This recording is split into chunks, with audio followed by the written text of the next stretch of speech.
মদ, নারী, তাস এই তিনের সর্বনাশ। আর এই তিন সর্বনাশেরই খপ্পরে পড়েছে এখন রাজধানীর অধিকাংশ আবাসিক হোটেল, বিশেষ করে কাউরান বাজার, ফকিরাপুল, মহাখালী, মগবাজার, গুলশান এবং পুরান ঢাকার আবাসিক হোটেলগুলো পরিণত হয়েছে এইসব কর্মকাণ্ডের আখড়ায়। রাজধানীর টপ টেরর, সন্ত্রাসী, চাঁদাবাজি সহ বিভিন্ন অসামাজিক কর্মকাণ্ড নিয়ন্ত্রিত হয় এসব হোটেল থেকে। গ্রামের সহজ সরল ও অপ্রাপ্তবয়স্ক মেয়েদের দেহ ব্যবসায় বাধ্য করানোরও অভিযোগ আছে এইসব হোটেলের বিরুদ্ধে।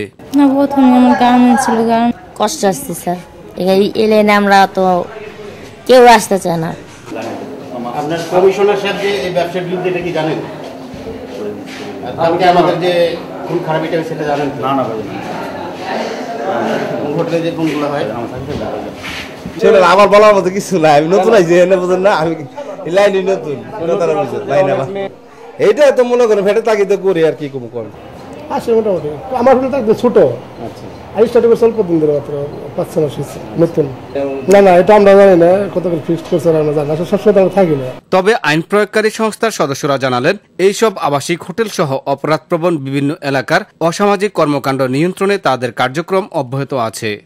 ইনফরমেশনের ভিত্তিতে আমরা রেড করি এই আবাসিক এলাকা, শুধু আবাসিক হোটেল না, আপনার আবাসিক এলাকায় কিন্তু এ ধরনের অসামাজিক কার্যকলাপ হয়েছে, ইতিপূর্বে হতে পারে। এই মাদক এবং এই সন্ত্রাস এটা কেউ চ্যালেঞ্জ দিয়ে বলতে পারবে না যে আমরা একেবারে জিরোতে নিয়ে আসবো। দেহ ব্যবসার সাথে জড়িতরা জানালেন, অভাবে তাড়না এবং দালালদের প্রতারণায় নিজের অজান্তেই জড়িয়ে গেছেন এই পেশায়। হোটেল মালিক তাদের এমনভাবে ব্যবহার করছে, চাইলেও কেউ পেশা ছাড়তে পারবে না।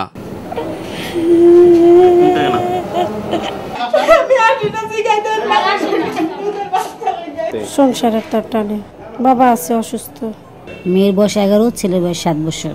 আমার হাজবেন্ড নেই, ওদের জন্যই আমি আসছি। এদিকে রাজধানীর বিভিন্ন পয়েন্টে গড়ে ওঠা এসব আবাসিক হোটেলের কারণে সামাজিক অবক্ষয়, চুরি, ছিনতাই সহ বিভিন্ন অপরাধ বাড়লেও এইসব হোটেলের তৎপরতা বন্ধে আইন প্রয়োগকারী সংস্থাগুলো নির্বিকার। মাঝে মধ্যে বিভিন্ন অভিযান চালানো হলেও তা আইওয়াশ বলে মন্তব্য করছেন সাধারণ জনতা। তাদের পরামর্শ, এসব আবাসিক হোটেলে কার্যক্রম স্থায়ীভাবে বন্ধ করা গেলে রোধ হবে সামাজিক অবক্ষয়, সেই সাথে কিছুটা হলেও নিয়ন্ত্রণে আসবে অপরাধীদের তৎপরতা। জাহিদুল ইসলাম, ইসলামিক টেলিভিশন, ঢাকা।